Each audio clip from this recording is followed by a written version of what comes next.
You're not alpha. I deserve better. That's what my wife told her best friend on the phone. She didn't know I was standing in the hallway, holding her favorite sushi in one hand and a $6 mochi box in the other. But let's start from the beginning. I came home early that Tuesday.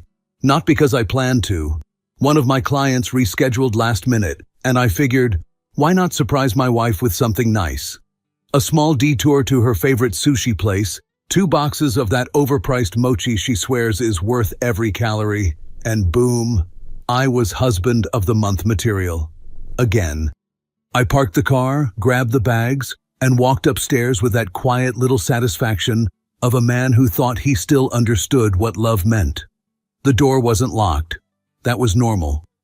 What wasn't normal was the tone of her voice coming from the kitchen. I don't know what made me pause in the hallway. Maybe it was instinct.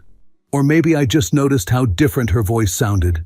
Not sweet or excited, not even tired.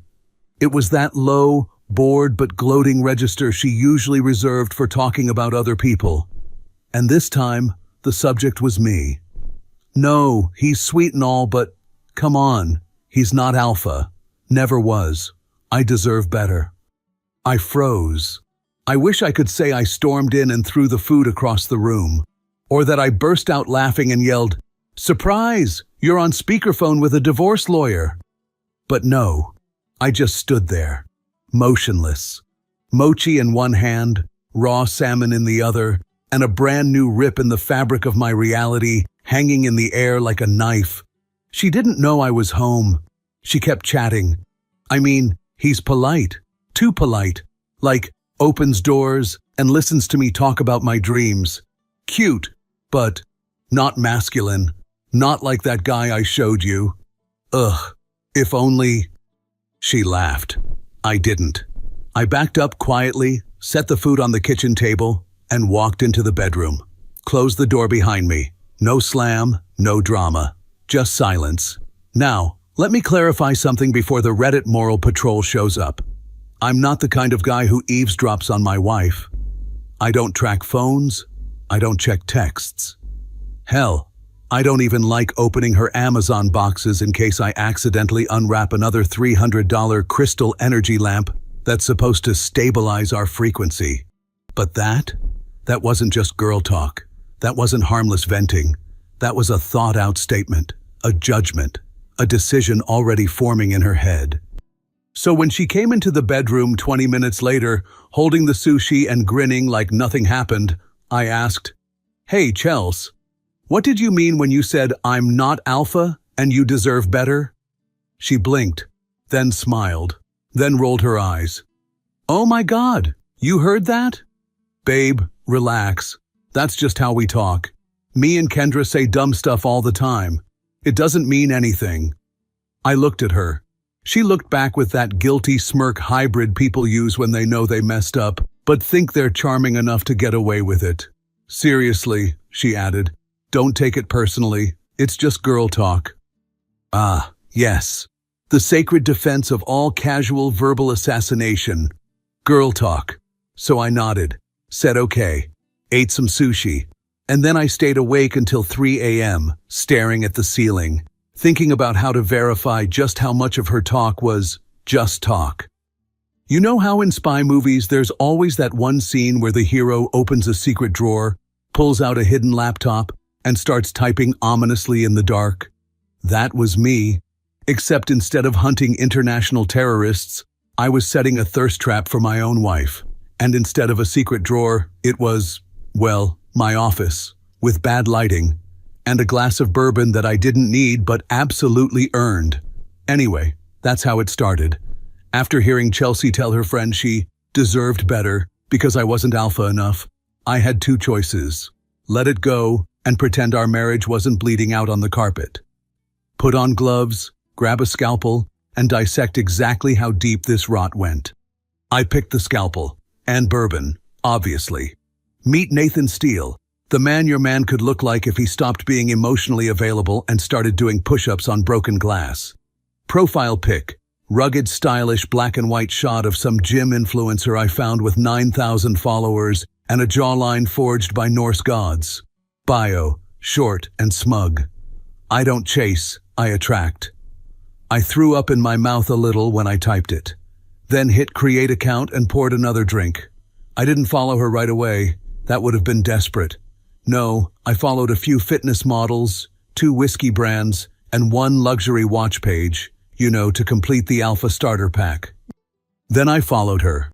Chelsea, wife, yoga enthusiast, curated brunch poster, occasional humility-free quote sharer. If you can't handle me at my worst, you don't deserve me at my best. We'll test that, sweetheart. I sent her a message. Not a gross one, just a hook. Didn't expect someone like you to show up in my Explore feed, but I'm not complaining. I know. Cringe. But you'd be amazed how well cringe works when packaged with the right lighting and a 6-pack. I closed the laptop, finished my drink, went to bed next to a woman I now officially didn't trust. She mumbled something in her sleep and curled into me. It would have been cute if it hadn't felt like being hugged by a stranger. Next morning, nothing. Midday, still nothing. And just as I started wondering if she saw through it, if maybe, just maybe, I'd overestimated her vanity. Boom, seen. No reply. But she'd seen it. Now I had a new project. I wasn't just testing her. I was watching her process unfold in real time. Would she ignore it completely? Block the guy? Laugh it off? Or would she crack? I didn't know yet. But I had a gut feeling.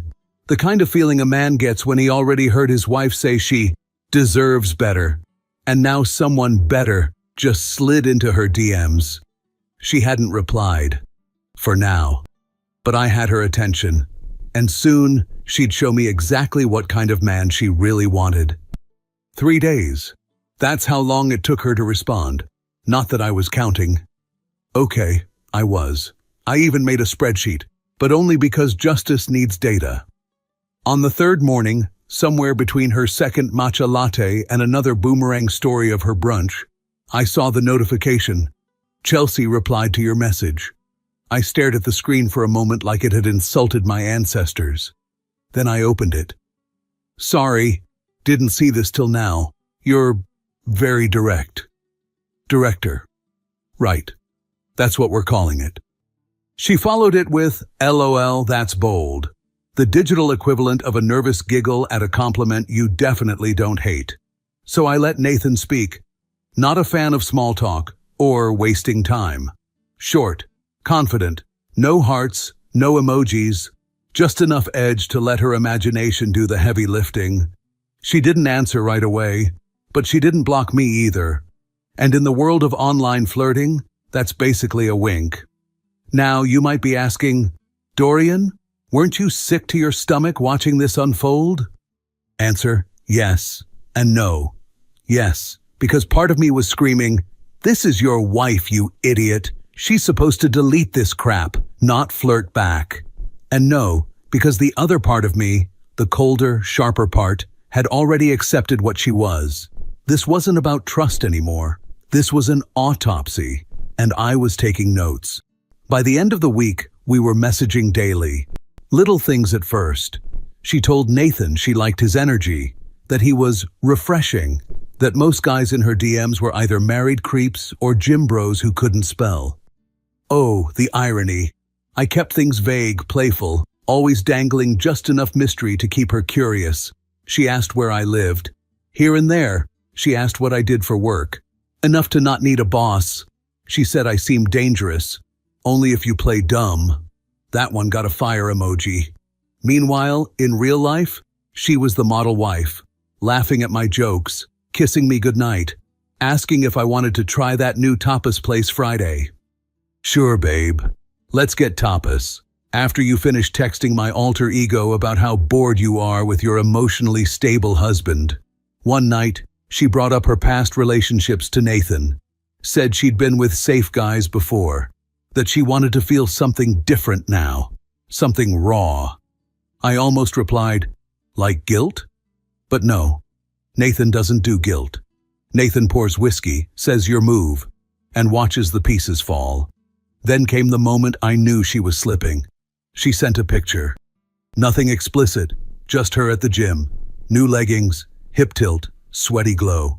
Caption: Guess who crushed her workout today? It wasn't a thirst trap. It was a soft launch, and it was aimed at a man who didn't exist. Later that night, I kissed her on the forehead while she was half asleep on the couch. She murmured, "Night, babe," and curled into a blanket. On her phone, screen dimmed, Instagram still open. The next day she was on the phone again. I wasn't even trying to snoop this time. I was just passing by in the hallway. But as soon as I opened the door, I heard the tone. That same tone, lowered voice, half whisper, half giggle. Excited, like a teenager talking about a secret crush. Except this teenager was 33 and legally mine. I paused in the hallway, not hiding, not eavesdropping, just listening. I don't know Kendra. He's just different, not like Dorian. He's confident, bold. He doesn't second-guess every word like he's scared I'll judge him. Honestly, I think I finally found the real deal, like an actual alpha. I didn't flinch this time. I didn't feel rage or heartbreak or betrayal, just confirmation. Pure, clean, icy, the kind you feel right before pulling the trigger. I stepped into the room like I hadn't heard a thing. She turned around so fast, she almost dropped her phone. "Hey, you're home early." "Yep." "Another round of girl talk?" "Oh, yeah, just catching up. You know, boring stuff. Kendra's going through something." "Right." I smiled. "Is that why you hung up mid-sentence?" "What? No, she had to go. Something urgent." "Mm-hmm." She started organizing mail that didn't need organizing. "You've been glowing lately," I added casually. All smiley, inspired, like someone who's in love again. She laughed, way too hard. "Stop it. That's ridiculous." "Is it? It's just hormones, maybe? I don't know. Yoga helps too. You know I've been working on myself." "Right. Your core and your alibi. Impressive balance." She gave a nervous chuckle and asked if I wanted tea. I declined. What I wanted was to see how far down the rabbit hole she was willing to crawl for a man that didn't exist. That night, I opened the Nathan account. Typed slow, cold, clean. No more games, just us. Friday, 7 p.m., Hotel Eden. One condition, blindfold. Adds mystery. I'll handle the rest. I stared at the message, not out of doubt. I wasn't looking for a reason to back out. I was making sure it landed exactly right. Then I hit send and waited. She replied 6 hours later. "A blindfold? You're dangerous?" I stared at the message, smiled without humor, then saw the second one. "But I'm curious. I'll be there." Just like that. 3 weeks ago, she was planning our anniversary dinner. Now she was planning her outfit for a night with a man she hadn't even seen in person. Well, not that she knew. I booked the room the next morning. Hotel Eden, a boutique place downtown. Velvet furniture, low lighting. The kind of overpriced place that screams, "This isn't love, it's expensive escapism." Suite 504, king bed, balcony view, dimmable lights, and, of course, a small round table with 2 chairs. I made sure of that. We weren't going straight to betrayal. Number. There had to be a stage. I told the receptionist I was planning a surprise. "Anniversary?" she asked. "Something like that," I replied. She smiled. I didn't. At home, Chelsea was glowing. Literally. She'd bought a new highlighter. Her face shimmered like someone who had something, or someone, to impress. Thursday evening, she did a face mask, clay and eucalyptus. Friday morning, she shaved her legs in the shower and sang to herself. She hadn't done that in months. I watched her pick out her outfit. Subtle, but intentional. Black dress, not too short. Just enough skin to tease, but not to cheapen. She looked herself in the mirror like she was trying to see someone else. She curled her hair, put on perfume I hadn't smelled in over a year. The one she used to wear when we were dating. Cute. She checked the time, grabbed her purse, hesitated, then walked to the front door. Going to see Kendra, she said. Of course, I replied. Girls' wine night. Might be late. Take your time. She looked at me, briefly. I couldn't tell if it was guilt, hesitation, or some flicker of self-awareness. But it passed. She left. 10 minutes later, I followed. Not in a car, not lurking in shadows like some bitter detective in a trench coat. I just walked calmly to my own car, drove downtown, took the elevator to the 5th floor, and stepped into the room where the truth was going to take its mask off. The room was warm, Diamond Soy's quiet. I lit 2 candles, poured wine into both glasses, put on the playlist she used to love, set the blindfold, soft black satin, across the chair where I'd ask her to sit. Then I checked my watch. 6:54 p.m., 6 minutes. 6 minutes before the final crack in the mirror. I started waiting, not nervous, just ready. I wasn't doing this for revenge, not for drama, not even to punish her. I was doing it because I needed to see her choose, knowing it was a choice.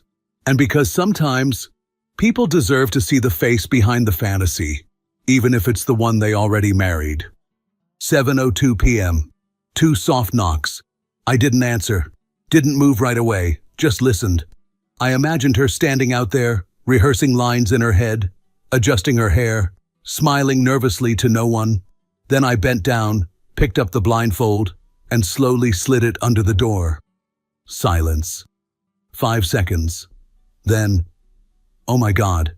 Seriously?" she said on the other side. Her voice was amused, breathy. "You're insane," in the hot way.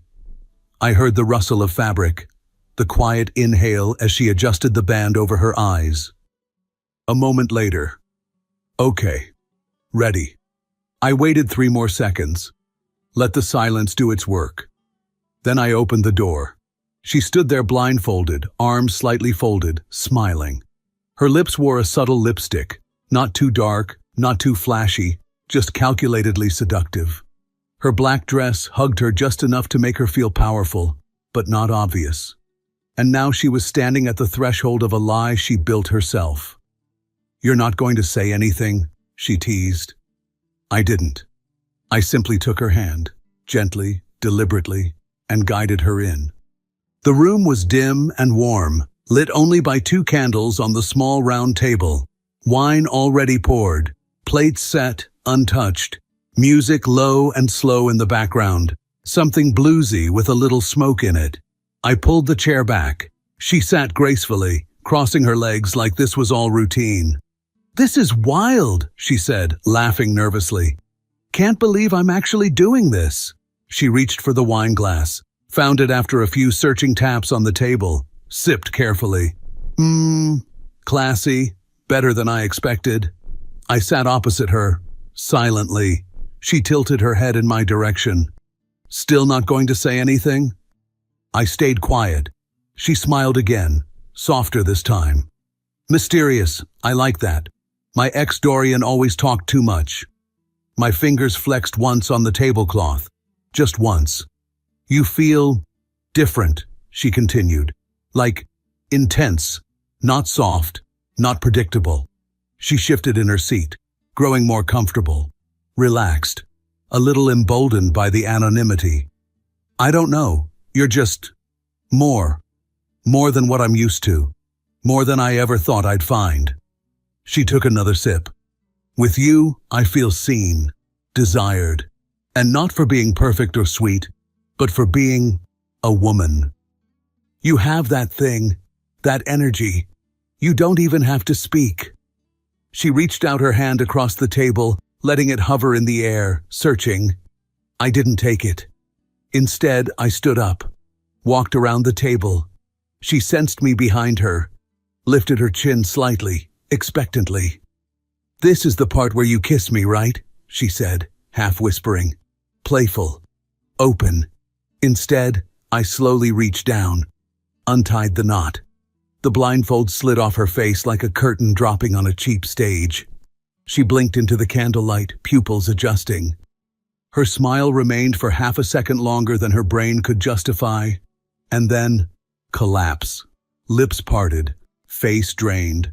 Color dropped out of her cheeks like air from a punctured tire. She stared at me, frozen. I didn't move, didn't smirk, didn't blink, only spoke. You said I wasn't alpha. Then you gave yourself to a shadow. And that shadow was me. She whispered my name like a question. Dorian. But there were no questions left to ask. I stepped back, picked up my jacket from the chair. You wanted real? I said calmly. Here it is. Look at him. I gestured to the now empty chair across from hers. That's the man you wanted, and you just told him everything. One last look, straight into her eyes. Enjoy the rest of your wine. It's the last thing you'll get from me. Then I turned and walked out. I didn't slam the door. I didn't look back, because I didn't need to. The hallway was quiet, too quiet for a hotel in the middle of the city. I walked like I had nowhere left to be, not rushed, not shaken, just done. I reached the elevator, pressed the button, then I heard it. The door flew open behind me. Dorian! The sharp click of her heels. Please wait, just wait a second, please. I didn't turn. I didn't have to. Dorian, I didn't know. I didn't know it was you. God, if I had known. I turned slowly. She was standing there in that dress she picked for another man. Makeup running, eyes wide with panic. Not the sexy, flirty Chelsea from 10 minutes ago. That was Chelsea, scared and shaking. You weren't supposed to be there, she whispered. There it was, the line, the real truth, hanging naked in the air. No, I said finally. But you were. She took a step closer. It didn't mean anything, I swear. I thought it was safe. Just words. Just fun. I didn't do anything. You did enough. But I didn't cheat. We didn't even touch. It was a game. A stupid, lonely little... Say that again, I said, cutting her off, voice like ice over steel. Say it out loud, so you can hear yourself. It was just a game. A game where you dressed up, snuck out, lied to my face, told another man you felt alive again, called him everything I wasn't. I didn't know it was you. Exactly, I said. She flinched. Tears started to build, not the soft ones. The ugly, desperate ones that don't fall so much as break. I'm sorry, okay? It was a mistake. No. I stepped forward, close enough to make sure she heard this clearly. A mistake is forgetting to pay a bill, burning dinner, sending a text to the wrong person. This was planning, wanting, choosing. You wanted him to be real. She opened her mouth. Nothing came out. Then finally, I wasn't trying to leave you. You already did. The elevator pinged open behind me. I turned to step in. She grabbed my arm. Her voice cracked hard. Please, Dorian, let's go home. Let's just talk. Work this out. You can yell, scream, throw something. I deserve it. But please, don't walk away like this. I looked at her hand on my sleeve, the same hand that poured wine with a smile for a man she thought was her escape. I gently pulled my arm away. You don't get to ask for home, I said quietly. Not after you went looking for it somewhere else. You don't even know why I did it.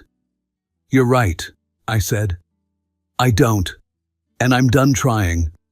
She stood there, shaking, clutching her shoes and her excuses. Please. The doors began to close. I held her eyes one last time. You didn't cheat on me with another man. You cheated on me with the idea that someone else was better. And that's not something I can compete with. Because I won't. And then the doors shut. Not with drama, not with vengeance, with finality. I didn't drive home in rage. No fists pounding the steering wheel. No screaming at red lights. Just headlights carving a quiet path through streets that suddenly felt unfamiliar. I parked in our driveway like it was any other night. Except this time, the house looked different. Not darker. Colder. The porch light was on. Automatic. Her car wasn't back yet. She wasn't home. But that didn't matter. I wasn't staying. I walked inside. The silence greeted me like an old friend who'd been waiting patiently for me to stop pretending. The living room was untouched, her mug still on the side table, a throw blanket on the couch, the scent of her perfume faint in the hallway air. I didn't linger. No dramatic pacing, no smashing picture frames, no punching walls. I went straight to the bedroom, took out a duffel bag from the top shelf of the closet, and started packing. No second guessing, no notes, no message on the fridge. I wasn't packing for war, I was packing for freedom. A few clothes, my laptop, a charger, one good pair of shoes, my passport, not because I was running, but because it felt like a symbol. I was done being reachable. I grabbed my keys, stood in the doorway for a second, looked back at the house. It felt like looking into a stranger's memory. Then I locked the door behind me, my key still on the ring, just in case I needed to drop it off later. I drove until I saw a vacancy sign that didn't flicker. Royal Crest Inn, 3 stars on Google, hard pillows, no questions at the desk. Perfect. The room smelled like old carpet and lemon cleaner. The AC unit hummed louder than the TV. I didn't turn on the TV, didn't check my phone, didn't answer her calls. Yes, she called, 6 times. I let the screen light up and die in silence. I lay on the bed, shoes off, eyes open, staring at the ceiling like it owed me answers. It didn't, but that was fine. I already had what I needed. The next morning, I showered, dressed, brushed my teeth with a cheap travel kit from the front desk.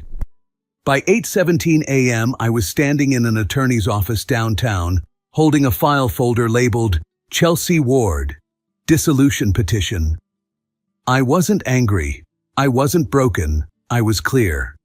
"Do you want her served personally or through certified mail?" the assistant asked. I didn't hesitate. Personally. At home? Wherever she'll feel it the most. The assistant blinked. Understood. I signed the documents, initialed the right corners, walked out into the sun with the calm of a man who just left a burning building with his dignity intact. Chelsea would be home by then. Maybe she'd be standing in our kitchen. Maybe she'd be waiting for me. Maybe she'd be rehearsing her speech again. Too late. She'd hear the doorbell, see the courier, and understand, finally, that I don't chase. I walk away. It's been 3 weeks. No fireworks, no closure talk, no dramatic scenes in the rain. She texted a few times, called once, left a voicemail I didn't listen to. Her number's blocked now. The papers were delivered. She signed them. Eventually, no resistance, no apology. Just one last message before she disappeared from my screen forever. "You never gave me a chance to explain." I didn't reply. She already explained everything the moment she called me not alpha. Here's what I've learned. You don't have to raise your voice to be powerful. You don't have to humiliate someone to win. You don't have to stay and fight for someone who already left the room emotionally. You just have to look in the mirror and decide, this version of me, the quiet, steady, rational one, he's enough. I'm not bitter. I'm not lonely. I'm rebuilding, smarter, sharper, cleaner. My world shrank, but it's mine now. And when people ask why I left so fast, so cold, I just say, because she didn't cheat on me with a man. She cheated with the idea of one. And once you lose to a fantasy, there's no winning that back.